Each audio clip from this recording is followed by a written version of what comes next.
నమస్తే. Shaft academy of media arts చలనచిత్ర దర్శకత్వ శిక్షణా కార్యక్రమానికి స్వాగతం. నేను డాక్టర్ చిలకమరి నటరాజ్. ఈ ఫిలిం డైరెక్షన్ కోర్సులో మనము ఒక్కొక్క సబ్జెక్టు డిస్కస్ చేసుకుంటూ ఎలాబొరేటెడ్గా మాట్లాడుకుంటూ వస్తున్నాం. ఈ ప్రాసెస్లో మనకి pre production, production, development stage 3 స్టేజీలు కంప్లీట్ చేసుకున్నాము. ఇప్పుడు మనం పోస్ట్ ప్రొడక్షన్లోకి మూవ్ అవుతున్నాం. Next cut zoom in, cut zoom out. జనరల్గా మనం షూట్ చేసేటప్పుడు జూమ్ ఇన్, జూమ్ అవుట్లు చేస్తాం. అయితే ఎక్కువ లాంగ్ ఏరియాలో ఉండే దాన్ని జూమ్ చేసినప్పుడు ఆ జూమ్ చేయడానికే మనం ఒక 2 minutes 3 minutes ఒక్కొక్కసారి ఒక 30 seconds 40 seconds జూమ్ చేయడానికి తీసుకుంటాం. ఎందుకంటే ఎక్కువ డిస్టెన్స్ జూమ్ చేయాలనుకోండి, స్లోగా జూమ్ చేయాలి, జమ్మని జూమ్ చేయలేము. జూమ్ అవుట్ ఫోకస్ అవుతుంది, తర్వాత అవుట్ ఫ్రేమ్ అవుతుంది, తర్వాత సెంటర్లో నుంచి పక్కకి వెళ్ళిపోతుంది. ఇవన్నీ మనం సినిమాటోగ్రఫీ దాని గురించి మాట్లాడుకున్నాం. కరెక్ట్గా సెట్ చేసుకొని మనం జూమ్ ఇన్, జూమ్ అవుట్లు చేసుకోవాలి, లేకపోతే ఫ్రేమ్లోంచి పక్కకి వెళ్ళిపోతాయి, సెంటర్ ఆఫ్ ది ఫ్రేమ్ ఉండదు. ఇవన్నీ మనం డిస్కస్ చేసుకున్నాం సినిమాటోగ్రఫీకి సంబంధించి మాట్లాడుకున్నప్పుడు. ఆ షూట్ చేసేటప్పుడు చాలా స్లోగా జూమ్ చేస్తాం. దాదాపు ఒక్కొక్కసారి ఒక 30 to 40 seconds మనం జూమ్కి తీసుకుంటాం, జూమ్ ఇన్ కానీ జూమ్ అవుట్ కానీ. అంతసేపు మనం చూపిస్తే ప్రేక్షకుడు బోర్ ఫీల్ అయ్యే అవకాశం ఉంటుంది. అందుకని ఏం చేస్తాము, ఫ్రేమ్స్ని కట్ చేసేసి ఇక్కడి నుంచి ఇక్కడ దాకా వెళ్ళే లోపల ఇక్కడొక ముక్క, ఇక్కడొక ముక్క, ఇక్కడొక ముక్క, 3 ముక్కలు తీసుకొని మొత్తాన్ని మనం పక్కన పెట్టుకుంటాం. అంటే జుప్ జుప్ జుప్ అని 3 డిఫరెంట్ షాట్స్గా, అంటే ఒకే షాట్ని మనం 3-4 డిఫరెంట్ షాట్స్గా కట్ చేసేసి దాన్ని పక్కన పేర్చడం వల్ల ఇక్కడి నుంచి ఇక్కడికి వచ్చి ఒక షాటు, ఈ మధ్యలో మాయం, మళ్ళీ ఇక్కడి నుంచి ఇక్కడ ఒక షాటు, మళ్ళీ మధ్యలో మాయం, ఇక్కడి నుంచి ఇక్కడ ఒక షాటు, అంటే 3 షాట్స్లో ఇంత దాన్ని కంప్రెస్ చేసేసి 3 షాట్స్లో, అంటే దాదాపుగా 2 6 సెకండ్స్. అంటే మనం 20 సెకండ్లో, 30 సెకండ్లో, 35 సెకండ్లో జూమ్ చేసిన దాన్ని ఒక 5-6 సెకండ్లోకి కట్ చేసేసుకొని వాడేసుకుంటాము. మీకు ఉదాహరణకి ఒక్కడి సినిమాలో సాహసం పాట ఉంటుంది. అక్కడెక్కడో జీబు టర్నింగ్ తీసుకుంది, కచక్ కచక్ కచక్ అని 3 షాట్లలో మన ముందుకు వచ్చేసి ఫ్రేమ్ క్రాస్ చేసి వెళ్ళిపోతుంది. అక్కడి నుంచి ఇక్కడ దాకా రావడానికి ఆ జీబు మనకి దాదాపు 3 నిమిషాలు పడుతుంది. 3 నిమిషాలు నేను అది పెట్టుకొని కూర్చోలేను, కెమెరా పెట్టుకొని కూర్చున్నారు. దాన్ని కట్ చేసుకొని cut zoom in, cut zoom out అంటాం. అంటే జూమ్ అవుట్ చేసేటప్పుడు కట్ చేసుకుంటే కట్ జూమ్ అవుట్ అంటాము, జూమ్ ఇన్ చేసేటప్పుడు కట్ చేసి పెట్టుకుంటే కట్ జూమ్ ఇన్ అంటాము. ఇది టైంని కంప్రెస్ చేసుకోవడానికి మనకి యూజ్ అవుతుంది. ఇట్లా ఒట్టి కట్స్నే మనం రకరకాల కట్లను వాడతాము. కట్ కాకుండా నెక్స్ట్ది వైప్ అంటాము. అంటే తుడిచేసినట్టుగా ఒక ఫ్రేమ్ని ఫోర్స్ఫుల్గా ఇంకొక ఫ్రేమ్ నెట్టుకుంటూ రావడాన్ని మనం వైపింగ్ అంటాము. ఇది రకరకాలుగా వస్తుంది. ఇప్పుడు మన ఎడిటింగ్లో కొత్త టెక్నిక్స్ వచ్చిన తర్వాత కొన్ని వేల రకాలుగా వైప్స్ చేస్తున్నాం. అంటే మంటల్లో కాలిపోయినట్టు, వాటర్లో ఇట్లా అయిపోయినట్టు, డిజాల్వ్ అయిపోయినట్టు రకరకాల వైప్స్ని మనం యూజ్ చేస్తున్నాం. పాతకాలంలో పైనుంచి కిందికి, పక్కకి, డయాగ్నల్గా, ఓపెన్, స్పైరల్ వైప్స్ ఉండేవి. ఇప్పుడు ఆ ప్లేస్లోకి మనకి రకరకాల ఆకులు పడ్డట్టని, ఇంకోటని మనం టెక్నికల్గా చాలా అడ్వాన్స్డ్ వచ్చేసి ఈ వైపింగ్లో చాలా రకాల టెక్నిక్స్ వచ్చాయి. మనకి మొత్తం ఫ్రేమ్ మొత్తం ఇట్లా ఫోల్డర్ చేసినట్టు ఉంటుంది, ఫ్లిప్ అయినట్టు ఉంటుంది. ఇట్లా రకరకాలుగా వైప్ని యూజ్ చేస్తాం. ఈ వైప్ ఎందుకు యూజ్ చేస్తామంటే, ఒక ఇన్సిడెంట్ జరుగుతున్నప్పుడు ఫోర్స్ఫుల్గా ఇంకొక ఇన్సిడెంట్ దాన్ని దాటి వచ్చేస్తుంది అనడానికి మనము ఈ వైప్ని యూజ్ చేస్తాము. అంటే ఆ ఫ్రేమ్ ఉంటుంది, ఆ ఫ్రేమ్ మన కళ్ళ ముందు ఇలా పక్కకు వెళ్ళిపోతూ నెక్స్ట్ ఫ్రేమ్ మనకి ఆ స్క్రీన్ మీదకి వచ్చేస్తుంది. దీన్ని మనం వైపింగ్ అంటాము. ఇది దీన్ని బట్టి మనం వైప్ వాడతాం. నెక్స్ట్ డిజాల్వ్ అంటే ఒక ఫ్రేమ్లో నుంచి ఇంకో ఫ్రేమ్లోకి ట్రాన్స్ఫర్ అవుతూ, ఆ ఫ్రేము ఈ ఫ్రేము 2 కంటిన్యూ అవుతూ, ఒకటి డిజాల్వ్ అవుతూ ఇంకోటి కంటిన్యూ అవుతూ రావడాన్ని మనం డిజాల్వ్ అంటాం. అంటే ఇప్పుడు ఒకడు పరిగెడుతున్నాడు, తర్వాత ఇంకో చోట పరిగెత్తాడు, తర్వాత ఇంకొకటి ఏదో వర్కౌట్స్ చేశాడు. ఇవన్నీ కంటిన్యూయస్ ప్రాసెస్లో జరుగుతున్నాయి. ఈ డిజాల్వ్ ఎప్పుడు వాడతామంటే, ఒక కంటిన్యూయస్ ప్రాసెస్ నడుస్తుంది, కొంతకాలం ఆ వర్క్ అలాగే చేస్తూ ఉన్నారు అని ఎస్టాబ్లిష్ చేయడం కోసం మనం డిజాల్వ్ షాట్స్ వాడతాము. ఒక షాటు దాంట్లో నుంచి ట్రాన్స్ఫర్ అవుతూ ఇంకొక షాటు ఏమవుతుందంటే, ఇలా 2 కొండల్లాగా ఉండి 2 కొండలు క్రాస్ అవుతాయి. అంటే ఒక ఫ్రేము ఫుల్గా బ్రైట్గా ఉండి నెమ్మదిగా ఫేడ్ అయిపోతూ వెళ్ళిపోతూ ఉంటుంది. అదే టైంలో ఇంకొక షాటు స్లోగా స్టార్ట్ అయ్యి అది బ్రైట్ అవుతూ పోతూ ఉంటుంది. అంటే ఒకటి డార్క్ అవుతూ పోతూ ఉంటుంది, ఇంకోటి బ్రైట్ అవుతూ పోతూ ఉంది. ఒక ప్లేస్కి వచ్చేసరికి రెండు ఫ్రేమ్లో ఉంటాయి. ఒకటి స్లోగా తగ్గిపోతుంది, రెండోది స్లోగా పెరుగుతూ పోతూ ఉంటుంది. ఈ రెండు ప్లేసులలో ఎన్ని ఫ్రేమ్స్లో మనం ఈ డిజాల్వ్ చేయాలనేది ప్లాన్ చేసుకొని మనం డిజాల్వ్ షాట్స్ పెట్టుకుంటూ వెళ్తాం. ఉదాహరణకి అల్లూరి సీతారామరాజు సినిమాలో కృష్ణ గారు మన దేశాటనకు బయలుదేరుతారు. ఆయన చార్మినార్ చూశాడు, ఢిల్లీలో ఇండియా గేట్ చూశాడు, తర్వాత గేట్వే ఆఫ్ ఇండియా బాంబేలో చూశాడు, కలకత్తాలో దక్షిణేశ్వరం చూశాడు. ఇప్పుడు ఎట్లా ఉంటుందంటే ఈ రెండు షాట్స్, ఇదొక షాట్ ఇదొక షాటు. ఈ షాట్ ఈ షాట్ స్క్రీన్ మీద ఫుల్ ఉంది, ఈ షాట్ లేదు. ఇలా స్లోగా ఇది డిజాల్వ్ అవుతూ ఉంటుంది, ఇది బ్రైట్ అవుతూ ముందుకు వస్తూ ఉంటుంది. ఈ షాట్ వెళ్ళిపోతుంది, ఈ షాట్ ముందుకు వస్తుంది. మళ్ళీ నెక్స్ట్ వేరే షాట్, ఈ షాట్ వెనక్కి వెళ్ళిపోతూ ఉంటుంది, ఈ షాట్ ముందుకు వస్తూ ఉంటుంది. ఇట్లా రెండు షాట్ని ఒక షాట్ని తీసేసి ఇంకో షాట్ని సేమ్ టైంలో రన్ చేస్తూ పోతూ ఉంటే దీన్ని మనం డిజాల్వ్స్ అంటాము. ఆ కంటిన్యూయస్ యాక్టివిటీని ఎస్టాబ్లిష్ చేయడం కోసం మనం డిజాల్వ్స్ వాడతాము. Next fade in, fade out. జనరల్గా ఫేడ్ ఇన్ అంటే టోటల్ డార్క్గా ఉన్న ఫ్రేమ్లో నుంచి ఫ్రేమ్ బ్రైట్ అవుతూ మనకి ఆ షాట్ మొత్తం కనబడ్డాన్ని ఫేడ్ ఇన్ అంటాం. అంటే పూర్తిగా చీకటిగా ఉంటుంది, చీకట్లో నుంచి కొంచెం వెలుగు పెరుగుతూ షాట్ పూర్తిగా కనబడుతుంది, కంటిన్యూ అవుతుంది. దీన్ని ఫేడ్ ఇన్ అంటాము.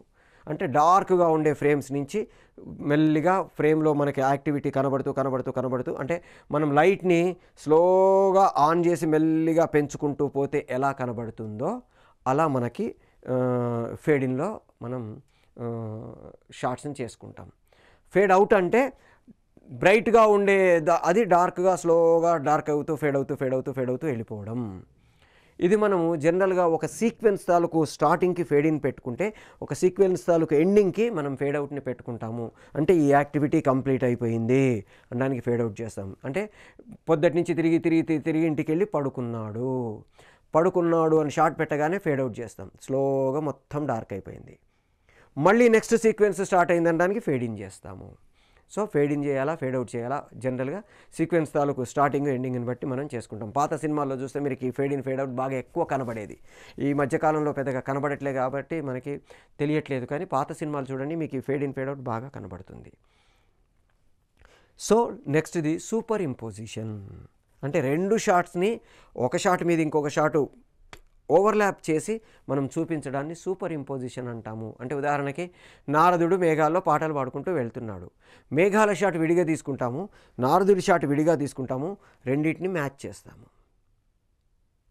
ఇప్పుడు మనకి మేఘాలలో నారదుడు ఉన్న ఫీలింగ్ కలుగుతుంది. మనకి ఇప్పుడు బ్లూ మ్యాట్ షాట్స్ వేసేసిన తర్వాత దాన్ని మనం కీయింగ్ చేసేస్తున్నాము. బట్ పాతకాలంలో సూపర్ ఇంపోజిషన్ అనేవాళ్ళు దీన్ని. ఇప్పుడు మనం కీయింగ్ ఎట్లాగైతే చేస్తున్నామో దాన్ని సూపర్ ఇంపోజిషన్ అనేవాళ్ళు. ఒక గాల్లో తేలిపోతున్నాడని చూపించాలనుకోండి, పుష్పక విమానం గాల్లో వెళ్తుంది, మబ్బులు షాట్ విడిగా తీసుకుంటాం, పుష్పక విమానం షాట్ విడిగా తీసుకుంటాం, రెండింటిని మ్యాచ్ చేస్తాం. ఇప్పుడు గ్రాఫిక్స్, విజువల్ ఎఫెక్ట్స్ వచ్చేసిన తర్వాత మనకు ఒక అడ్వాంటేజ్ ఏమైంది, మనం ఏదైనా మూమెంట్ని ఎస్టాబ్లిష్ చేయొచ్చు.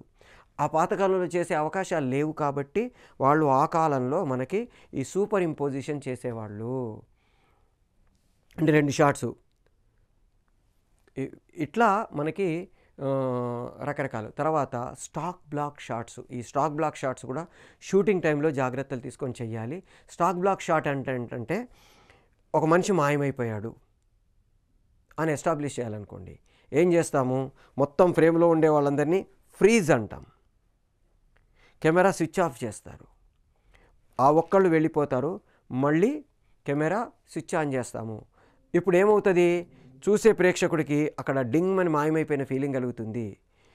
అప్పటిదాకా వాళ్ళు ఉన్నారు, నెక్స్ట్ ఫ్రేమ్లో లేరు, రెండు ఫ్రేమ్లు పక్కనే ఉండడం వల్ల సేమ్ షాట్ ఏమో అన్న ఫీలింగ్ రాదు, ఒక చిన్న జర్క్ వస్తుంది. ఆ జర్క్ ప్రేక్షకుడికి తెలియకుండా ఉండడం కోసం ఒక చిన్న మ్యూజిక్ని డింగ్ అని, మిగతా వాళ్ళందరి రియాక్షన్స్ని, వాడు మాయమైపోయాడనే రియాక్షన్ని తీసుకొని ప్రేక్షకుడికి ఆ జర్క్ ఎస్టాబ్లిష్ కాకుండా మనం మేనేజ్ చేసుకొని ఈ స్టాక్ బ్లాక్ షాట్స్ తీసుకుంటాము. అట్లాగే షూటింగ్ చేసే టైంలో ఫ్రీజ్ మోషన్, మోషన్ క్యాప్చరింగ్ అని రెండు టెక్నిక్స్ని మనం షూటింగ్ టైంలో వాడతాము. ఫ్రీజ్ మోషన్ అంటే ఫ్రీజ్గా ఉండి మూమెంట్ని ఎస్టాబ్లిష్ చేసే షాట్స్ని, ఫ్రీజ్లోనే మూమెంట్ని ఎస్టాబ్లిష్ చేసే షాట్ని ఫ్రీజ్ మోషన్స్ అంటాము. జనరల్గా ఏం చేస్తామంటే రిగ్గింగ్ చేసుకొని కెమెరాస్ని వరుసగా మనం నెంబర్ ఆఫ్ ఫ్రేమ్స్, అంటే ఒక సెకండ్కి ఎన్ని ఫ్రేమ్స్ రన్ చేద్దాం అనుకుంటున్నాము అనే దాన్ని బట్టి నెంబర్ ఆఫ్ కెమెరాస్ మారుతాయి. వాటన్నిటిని మనం పెట్టుకొని ఒక 2-3 వీడియో కెమెరాలు పెట్టి మిగతా అన్ని స్టిల్స్ తీస్తాయి.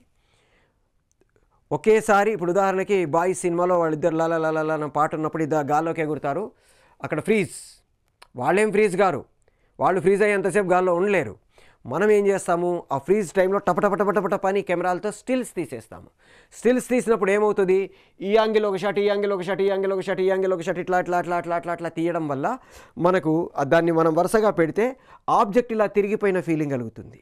నిజానికి ఆబ్జెక్ట్ అక్కడే ఉంది, గాల్లో ఇలా ఉన్నారు వాళ్ళు అంతే, కానీ ఇక్కడ తీసి ఇక్కడ తీయడం వల్ల ఆబ్జెక్ట్ ఇలా కనబడుతుంది. అంటే ఒక యాంగిల్ నుంచి ఇట్లా కనబడుతుంది, ఇంకో యాంగిల్ నుంచి ఇట్లా కనబడుతుంది, ఇట్లా ఇట్లా ఇట్లా ఇట్లా మారుతూ కనబడుతుంది. కాబట్టి మనకి దాన్ని వరుసగా వేసినప్పుడు ఆ ఆబ్జెక్ట్ ఇలా తిరిగినట్టుగా కనబడుతుంది. మనకి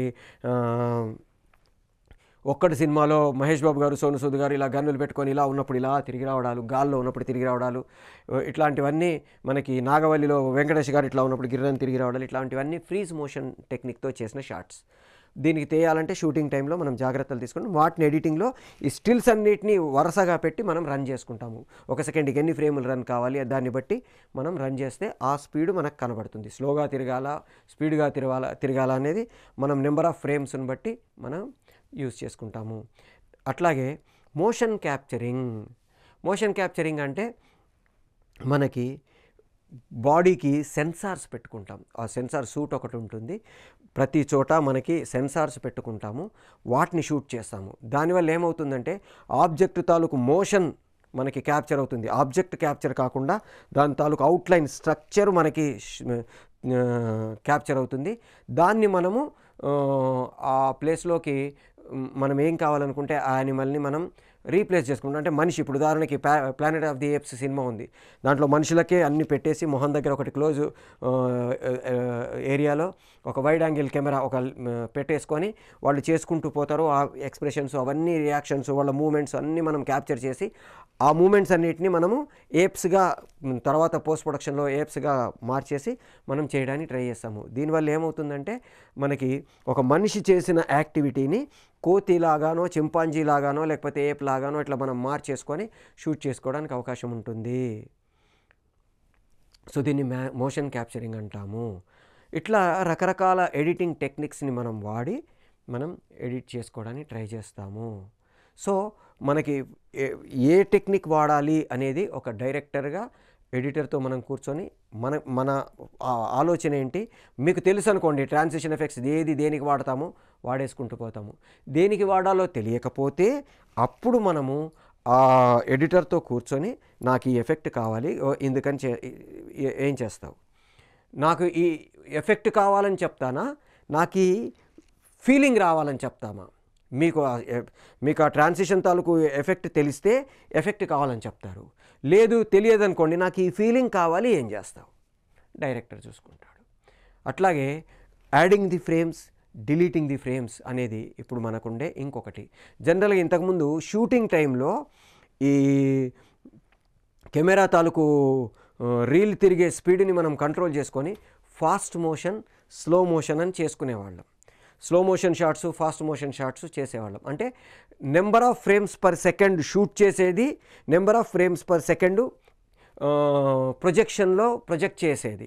ఈ రెండింటి మధ్యలో ఉండే తేడాతోటి మనకి ఫాస్ట్ మోషన్ కానీ స్లో మోషన్ కానీ అవుతుంది.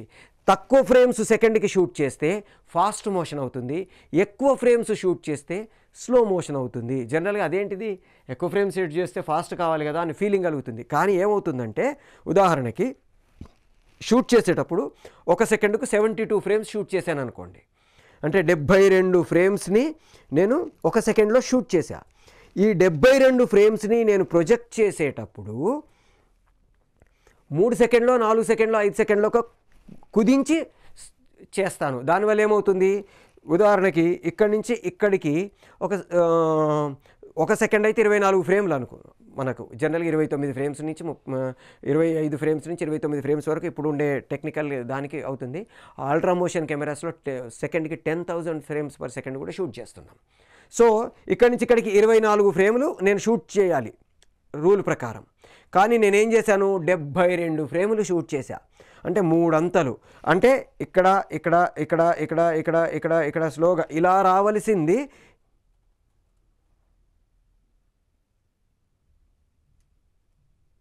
ఎందుకని 1 సెకండ్ టైంని నేను 3 సెకండ్లు తీసుకున్నాను కాబట్టి. అదే ఫ్రేమ్స్ తగ్గించాను అనుకోండి, 17 ఫ్రేమ్స్ ఇంకా తక్కువ ఫ్రేమ్స్ 12 ఫ్రేమ్స్ పర్ సెకండ్ చేశాను అనుకోండి, అయిపోయింది.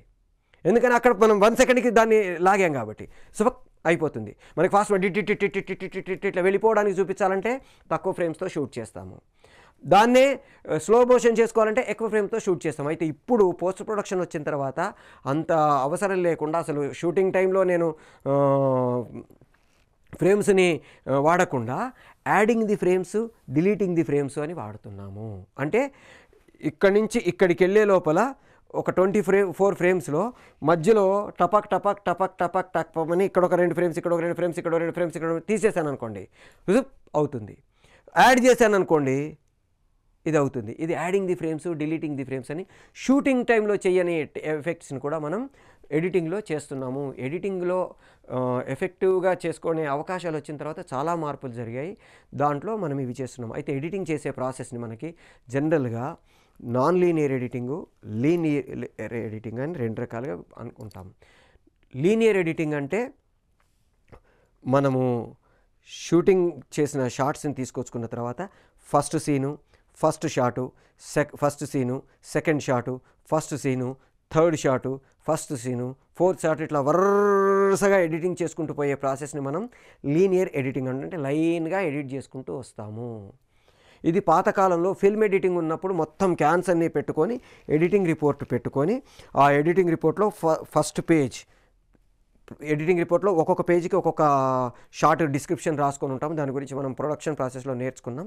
అదొక మాడ్యూల్లో డిస్కస్ చేసుకున్నాం. దాని గురించి ఇప్పుడు మనం ఉపయోగించే ప్రాసెస్ని వాడుకుంటున్నాం.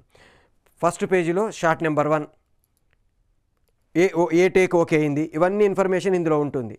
ఆ క్లిప్ ఆల్రెడీ మనం పెట్టేసుకున్నాం కాబట్టి అది పెట్టుకొనే వాళ్ళు రఫ్ ఎడిటింగ్ చేసి పెట్టారు కాబట్టి ఇక్కడ మనకు ఎడిటింగ్ చేసేటప్పుడు first scene, first shot, second ఆ షాట్ ఎక్కడుంది, క్లిప్ నెంబర్ ఎంత అంతా కలిపి పేస్ట్ చేసుకున్నా. ఫస్ట్ సీను, సెకండ్ షాట్ ఎక్కడుందో వెతుక్కొని తీసుకొని వచ్చి పెట్టా. ఫస్ట్ సీను, థర్డ్ షాటు పెట్టా. ఇట్లా వరుసగా పెట్టుకుంటూ పోతే దాన్ని మనం లీనియర్ ఎడిటింగ్ అంటాం. నాన్ లీనియర్ ఎడిటింగ్ అంటే ఆల్రెడీ మన దగ్గర ఉన్న షార్ట్స్ని పేస్ట్ చేసే ప్రాసెస్లో ఏ షాట్ దొరికితే ఆ షాట్ని 4 షాట్లు ఉన్నాయి, మధ్యలో దీన్ని వచ్చి దూర్చేస్తా. సిస్టమ్స్ అంటే కంప్యూటర్స్ వచ్చిన తర్వాత వచ్చిన ఒక అడ్వాంటేజ్ ఇది. పాతకాలంలో ఎడిటింగ్ చేసేటప్పుడు ఈ అవకాశం లేదు. ఎందుకని ఆ ఆర్డర్లో పెట్టకపోతే ఆ మధ్యలో జరపడానికి స్కోప్ ఉండేది కాదు. మళ్ళీ కట్ చేసి దాన్ని విడదీసి మళ్ళీ పెట్టి మళ్ళీ అతికి ఇంత ప్రాసెస్ ఉండేది. అప్పుడు కష్టం. అందుకని ఇప్పుడు ఏమైంది, మనకు ఒక అడ్వాంటేజు, ఎక్కడైనా సరే నేను దాన్ని ప్లేస్ చేసేయచ్చు. ఇప్పుడు ఉదాహరణకి నోట్బుక్ ఉందనుకోండి, ఏం చేయలేను నేను. పేపర్స్ ఉన్నాయనుకోండి, నాకు కావాల్సిన ఆర్డర్లో దాన్ని ఎట్లాగైతే సార్ట్ చేసుకుంటానో అట్లా మనకి ఈ ఎడిటింగ్ చేసే ప్రాసెస్లోనూ దొరికిన షాట్ని దొరికినట్టు ప్లేస్ చేసుకుంటూ దాని ప్లేస్లో ప్లేస్ చేసుకుంటూ వెళ్ళిపోతా. దానివల్ల ఏమవుతుంది, నాకు టైం వేస్ట్ కాదు. ఏ షాట్ ఓకే అయిందో ఆ షాట్ ఎక్కడ పెట్టాలో అక్కడ పెట్టేశా. దానికంటే ముందు షాట్ ఏది, దాని తర్వాత షాట్ ఏది, ఏమవుతుంది ఒక్కొక్కసారి న్యూస్ పేపర్సు ఇవన్నీ మనకి డేట్ వైజ్గా అరేంజ్ చేయాలనుకోండి, తీసుకుంటాము. 17th పెట్టాను, తర్వాత ఎప్పుడో 12th దొరికింది అనుకోండి, 17th కంటే ముందు పెడతాను. 23rd దొరికింది అనుకోండి, 17th తర్వాత పెడతాను. అట్లా ఏది దొరికితే దాన్ని అరేంజ్ చేసుకుంటూ వెళ్తాము, సెట్ చేసుకుంటూ వెళ్తాము. దీన్ని నాన్ లీనియర్ ఎడిటింగ్ అంటాము. ఇప్పుడు మోస్ట్లీ 90%, 99% ఎడిటింగ్ చేసేటప్పుడు నాన్ లీనియర్ ప్రాసెస్లోనే చేసుకుంటూ వెళ్తాము. ఏ ప్రాసెస్లో చేసినా మనకు కావాల్సిన అవుట్పుట్ వచ్చిందా లేదా, ఎఫెక్టివ్గా వచ్చిందా లేదా, ఎమోషనల్గా ప్రేక్షకుడిని కనెక్ట్ చేసేటట్టుగా వచ్చిందా లేదా, ఇది మైండ్లో పెట్టుకోవాలి. అట్లాగే ఎడిటింగ్ చేసేటప్పుడు ఇంకొక చిన్న జాగ్రత్త తీసుకోవాల్సింది ఏంటంటే, ఆ షార్ట్ తాలూకు కంటెంటు ఎమోషన్ను బట్టి మనం దాన్ని ఎడిట్ చేసే ప్రాసెస్లో ఎంతసేపు ఉంచితే దాని తాలూకు ఎమోషన్ ప్రేక్షకుడికి కనెక్ట్ అవుతుంది. జనరల్గా ఫిజికల్ ఎడిటింగు, ఎమోషనల్ ఎడిటింగ్ అని 2 మాట్లాడుతూ ఉంటాం. ఇది ఎమోషనల్ ఎడిటింగ్ అంటాం. అంటే ఏడుపు అనుకోండి, ఏడుపుని వెంటనే కట్ చేసుకుంటూ పోకూడదు. కామెడీ ఎప్పుడు ఎక్కువసేపు లాగకూడదు. జోక్ ఎండింగ్లో చక్కని కట్ చేసేయాలి. ప్రేక్షకుడు కామెడీకి తొందరగా కనెక్ట్ అవుతాడు. అక్కడ జోక్ బ్రహ్మానందం గారు కనబడగానే నవ్వుతాను, బ్రహ్మానందం గారు ఏడవగానే నేను ఏడవను. బ్రహ్మానందం గారు ఏడ్చింది అది ఆ ఎమోషన్ నాకు ట్రాన్స్ఫర్ అయ్యి నేను ఫీల్ అయితే తప్ప ఏడవను. అందుకని ఎప్పుడూ కూడా ఎమోషన్స్కి సంబంధించినవి కొంతసేపు సస్టైన్ చేస్తూ తీసుకెళ్ళాలి. కామెడీని కట్ చేసి పక్క షాట్ని కట్ చేసి పెట్టాలి తప్ప ఎమోషన్ ఎప్పుడు కూడా కట్ చేయకుండా ఫేడ్ ఇన్ ఫేడ్ అవుట్ చేస్తూ ఉంటే ప్రేక్షకుడు దాంతోపాటు కొంతసేపు ఆ ఫీలింగ్ని తను ఆ ఎమోషనల్గా కంటిన్యూ చేసుకుంటూ ఉంటాడు. అందుకని ఎడిటింగ్ చేసేటప్పుడు ఈ జాగ్రత్తలు తీసుకొని మనం ఎడిటింగ్ చేసుకోవడానికి ట్రై చేస్తాము. ఇంకొక సబ్జెక్ట్ తీసుకొని ఇంకోసారి మనం మాట్లాడుకోవడానికి ట్రై చేద్దాం. వేరే వేరే సబ్జెక్ట్స్ని డిస్కస్ చేసుకుంటూ వెళ్దాం. షాఫ్ట్ అకాడమీ మనకి డిఫరెంట్ కోర్సెస్ని ఆఫర్ చేస్తుంది. సినిమా ఇండస్ట్రీకి సంబంధించిన 3 major wings, fine arts, film making, animation, ఈ 3 వింగ్స్లో డిఫరెంట్ డ్యూరేషన్స్ తోటి, అంటే డిప్లొమా కోర్సెస్ నుంచి పోస్ట్ గ్రాడ్యుయేషన్ వరకు రకరకాల కోర్సెస్ని ఆఫర్ చేస్తుంది. ఫైన్ ఆర్ట్స్లో మనకి digital painting, manual painting, drawing, తర్వాత లేయరింగ్, వీటికి సంబంధించిన నేర్చుకోవడానికి అవకాశం ఉంటుంది. యానిమేషన్లో 2D యానిమేషను, 3D యానిమేషను, తర్వాత visual effects, after effects, special effects, ఇట్లాంటి కోర్సెస్ నేర్చుకోవడానికి అవకాశం ఉంటుంది. ఫైన్ ఆర్ట్, ఫిల్మ్ మేకింగ్లో యాక్టింగు, డైరెక్షను, సినిమాటోగ్రఫీ, ఎడిటింగు, ఇలా స్క్రిప్ట్ రైటింగ్కి సంబంధించిన కోర్సెస్ నేర్చుకోవడానికి అవకాశం ఉంటుంది. మీరు ఎట్లాగైతే ఇప్పుడు డైరెక్షన్ కోర్స్ నేర్చుకుంటున్నారో అట్లాగే మిగతా కోర్సెస్ను కూడా నేర్చుకొని మిమ్మల్ని మీరు ఒక మోర్ దెన్ 1 క్రాఫ్ట్ మీద కమాండ్ పెంచుకొని, అంటే మల్టిపుల్ టాలెంటెడ్ క్రాఫ్ట్ మెన్గా మనం ఇండస్ట్రీలోకి వెళ్తే మిగతా వాళ్ళందరికంటే మనం కొంచెం ముందెళ్ళే అవకాశం ఉంటుంది. కాబట్టి మీరు ఈ మిగతా కోర్సెస్ కూడా అతి తక్కువ ఫీజులతోటి, చాలా మినిమం ఫీజులతో మనకు నేర్పుతున్నారు కాబట్టి వాటిని నేర్చుకోవడానికి ట్రై చేయండి. మిమ్మల్ని మీరు ఇండస్ట్రీలో ఒక మంచి పవర్ఫుల్ ఆర్టిస్ట్గానో టెక్నీషియన్గా ప్రూవ్ చేసుకోవడానికి ట్రై చేయండి. All the best.